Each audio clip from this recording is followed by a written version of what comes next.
بسم اللہ الرحمن الرحیم۔ السلام علیکم معزز طلبہ کرام، آپ سب کیسے ہیں؟ آج ہم نور الانوار کے سبق نمبر 10 کو پڑھیں گے اور آج کے سبق کا عنوان ہے خلق عظیم کی تعریف۔ آج کے ہمارے سبق کی عبارت والخلق ہوا ملکۃ یصدر عنہا سے شروع ہوتی ہے۔ آئیے سب سے پہلے عبارت پڑھ کے اس کا ترجمہ کرتے ہیں، اس کے بعد باقاعدہ سبق کی وضاحت کی طرف بڑھتے ہیں۔ مصنف علیہ رحمہ لکھتے ہیں والخلق هو ملکۃ یصدر عنها الافعال بسہولۃ، اور خلق وہ مہارت اور وہ صلاحیت ہے، وہ ملکہ ہے کہ جس سے افعال آسانی کے ساتھ صادر ہو جاتے ہیں۔ والخلق العظیم له على ما قالت عائشة رضی اللہ تعالی عنہا هو القرآن، یعنی ان العمل بالقرآن کان جبلۃ له من غیر تکلف۔ اور خلق عظیم نبی علیہ السلام کی ذات کے لیے اس بنیاد پر کہ جو حضرت عائشہ صدیقہ رضی اللہ تعالیٰ عنہ نے فرمایا وہ قرآن ہے، یعنی قرآن پر عمل کرنا ہے۔ تو یہ نبی علیہ السلام کی فطرت بن چکی تھی بغیر تکلف کے۔ وقیلا، اور کہا گیا ہے کہ خلق عظیم هو الجود بالکونین والتوجہ الی خالقہما، وہ نبی علیہ السلام کا خلق عظیم وہ دو جہاں میں سخاوت اور پھر ان دونوں جہانوں کے خالق کی طرف توجہ کرنا ہے۔ وقیلا هو ما اشار الیہ علیہ السلام بقولہ صل من قطعک واعف عن من ظلمک واحسن الی من اساء الیک، اور کہا گیا کہ خلق عظیم وہ ہے جس کی طرف نبی علیہ السلام نے اپنے قول سے اشارہ فرمایا کہ صلہ رحمی کر اس کے ساتھ، یعنی تعلق جوڑ اس کے ساتھ جو تجھ سے قطع کرے، اور معاف کر اس کو جو تجھ پہ ظلم کرے، اور احسان کر اس پر جو تیرے ساتھ برائی کرے۔ والاصح ان الخلق العظیم هو السلوک الى ما يرضى عنه اللہ تعالی والخلق جميعا، اور صحیح قول یہ ہے کہ خلق عظیم وہ رستہ ہے کہ جس سے اللہ اور مخلوق دونوں راضی ہو جائیں۔ وَهَذَا غریب جدا، اور یہ انتہائی کمیاب اور نادر ہے۔ وَهُوَ تلمیح إِلَىٰ قَوْلِهِ تَعَالَىٰ وَإِنَّكَ لَعَلَىٰ خُلُقٍ عَظِيمٍ، اور اس بات میں تلمیح ہے، اس کی طرف اشارہ ہے کہ اللہ تعالیٰ کا فرمان وَإِنَّكَ لَعَلَىٰ خُلُقٍ عَظِيمٍ، اور بے شک محبوب آپ خلق عظیم پر ہیں۔ وَهُوَ إِن لَّمْ يَدُلَّ عَلَى الْاخْتِصَاصِ لَكِن لَمَّا كَانَ فِي مَحَلِّ الْمَدْحِ اخْتَصَّ بِهِ، اور وہ اگرچہ اس کی اختصاص پر دلالت نہیں کرتا یہ فرمان، لیکن جب وہ محل مدح میں ہے تو اس کے ساتھ نبی علیہ السلام ہی خاص ہیں۔ بہرحال یہ ہمارے آج کے سبق کی عبارت اور اس کا ترجمہ تھا۔ اب آئیے اس کی وضاحت کی طرف بڑھتے ہیں۔ سب سے پہلے چونکہ ماتن نے متن تو پیچھے لکھ دیا، شارح اس کی وضاحت اور تشریح میں بات چلا رہے ہیں،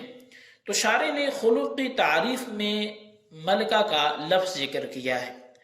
اور ملکہ اس کیفیت نفسانیہ کا نام ہے جو نفس میں راسخ ہو جائے۔ اسی کو اردو زبان میں مہارت اور انگلش میں ایبیلٹی، سکلز وغیرہ بولتے ہیں۔ اور اگر وہ کیفیت نفس میں راسخ نہ ہو تو اس کو حالی کہتے ہیں، جیسے شرمندگی کے وقت چہرے پہ سرخی کا آ جانا ایک وقتی اور حالی چیز ہے، یعنی کہ یہ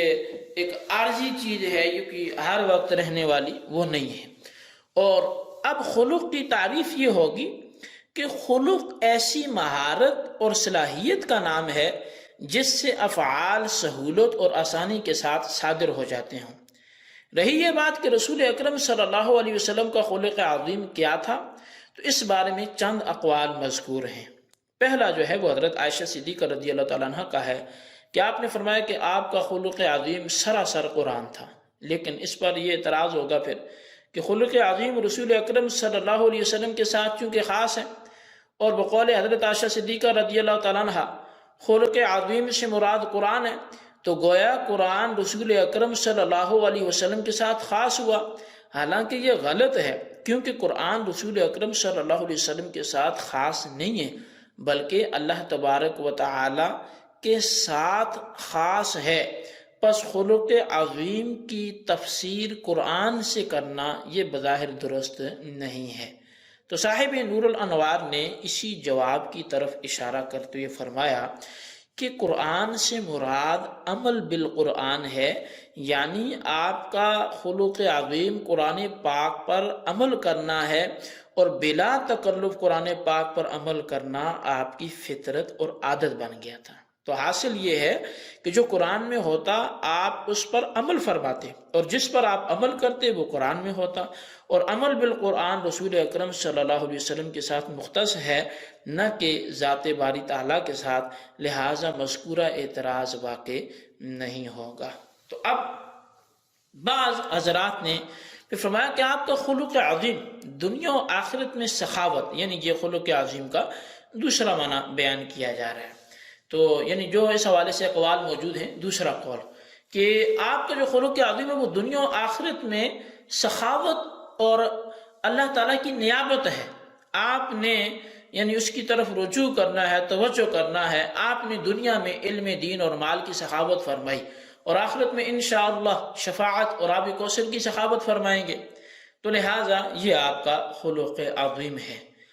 تو تیسرا یہ کہ آپ کا خلق عظیم وہ ہے جس کو آپ نے خود اپنی مبارک زبان سے فرمایا، یعنی تعلق ختم کرنے والے کے ساتھ تعلق قائم کرو، جو تم سے توڑے تم اس سے جوڑو، اور ظالم سے درگزر کرو، اور بدسلوکی کرنے والے کے ساتھ حسن سلوک کرو۔ حاصل یہ کہ تعلقات قطع کرنے والے کے ساتھ تعلقات جوڑنے، ظالم سے درگزر کرنے اور بدسلوکی کرنے والے کے ساتھ حسن سلوک کرنے کا نام خلق عظیم ہے۔ اور چوتھا قول اس بارے میں جو صحیح بات ہے وہ یہ ہے کہ خلق عظیم اس رستے پہ چلنے کا نام ہے جس سے خالق اور مخلوق سب راضی ہوں، لیکن یہ بات بہت کمیاب بلکہ نایاب ہے۔ اب جو شخص اس کے ساتھ متصف ہوگا وہ قابل مدح اور لائق ستائش ہوگا، یعنی تعریف کے قابل ہوگا۔ شارح علیہ رحمہ فرماتے ہیں کہ ماتن کے قول علی من اختص بالخلق العظیم سے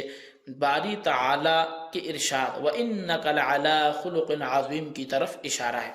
یہاں پھر یہ ایک اور اشکال ہوتا ہے، سوال ہوتا ہے، وہ یہ کہ متن میں کہا گیا کہ خلق عظیم ذات رسول صلی اللہ علیہ وسلم کے ساتھ مختص ہے، اور اللہ تبارک و تعالیٰ کا جو فرمان ہے وَإِنَّكَ لَعَلَىٰ خُلُقٍ عَظِيمٍ رسول اکرم صلی اللہ علیہ وسلم کے خلق عظیم کے ساتھ متصف ہونے پر تو دلالت کرتا ہے،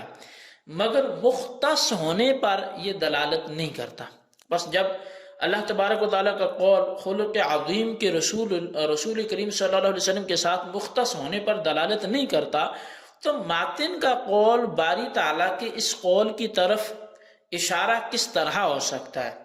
اس کا جواب یہ ہے کہ باری تعالیٰ کا قول وَإِنَّكَ لَعَلَىٰ خُلُقٍ عَظِيمٍ مقام مدح میں واقع ہے، یعنی جب مشرکین مکہ نے نبی علیہ السلام کو دیوانہ اور مجنون کہا تو اللہ تعالیٰ نے دوات اور قلم اور مکتوب چیزوں کی قسم کھا کر فرمایا مَا أَنْتَ بِنِعْمَةِ رَبِّكَ بِمَجْنُونَ، تو اپنے رب کے فضل سے مجنون نہیں ہے، وَإِنَّ لَكَ لَأَجْرًا غَيْرَ مَمْنُونَ، اور تیرے واسطے تو غیر محدود اجر و ثواب ہے، وَإِنَّكَ لَعَلَىٰ خُلُقٍ عَظِيمٍ، اور اے محبوب تو بڑے خلق پر پیدا ہوا ہے، یعنی آپ تو بڑے اعلیٰ اخلاق کے مالک ہیں۔ بہرحال ان جملوں سے اللہ تعالیٰ نے آپ کو تسلی دی اور آپ کی مدح فرمائی، اور خلق عظیم کے ساتھ آپ کی مدح اسی وقت درست ہو سکتی ہے جبکہ خلق عظیم آپ کے ساتھ خاص ہو، کیونکہ خاص طور پر کسی کی تعریف اسی خوبی پر کی جاتی ہے جو خوبی ممدوح کے علاوہ دوسروں میں موجود نہ ہو۔ بس خلق عظیم پر خاص طور سے آپ کی مدح کرنا اس بات کی دلیل ہے کہ خلق عظیم آپ کے ساتھ مختص ہے۔ بس جب مقام مدح کے قرینہ سے یہ بات معلوم ہوگی کہ باری تعالیٰ کا قول وَإِنَّكَ لَعَلَىٰ خُلُقٍ عَظِيمٍ بھی ذاتی رسالت کے ساتھ خلق عظیم کے مختص ہونے پر دلالت کرتا ہے، تو ماتن کا قول بلا تکلف باری تعالیٰ کے اس قول کی طرف اشارہ ہو جائے گا، کیونکہ اب ماتن کا قول اور باری تعالیٰ کا قول دونوں ذاتی رسالت کے ساتھ خلق عظیم کے مختص ہونے پر دلالت کرتے ہیں۔ تو بہرحال یہ ہمارا آج کا سبق اور اس کی کچھ وضاحت تھی۔ آج کے سبق کے حوالے سے جو اس کے خلاصہ ہو اپنے رجسٹر پہ ضرور لکھیں، بالخصوص ان سوالات کے جوابات دیں۔ سوال نمبر 1 یہ ہے کہ خلق کی تعریف بیان کریں، اور سوال نمبر 2 یہ ہے کہ خلق عظیم کے حوالے سے جو اقوال مروی ہیں کوئی سے 2 قول تحریر کریں۔ اللہ تبارک و تعالیٰ سے دعا ہے جو کچھ ہم نے پڑھا سنا اسے یاد رکھنے کی توفیق نصیب فرمائے۔ آمین بجاہ النبی الامین صلی اللہ علیہ وسلم۔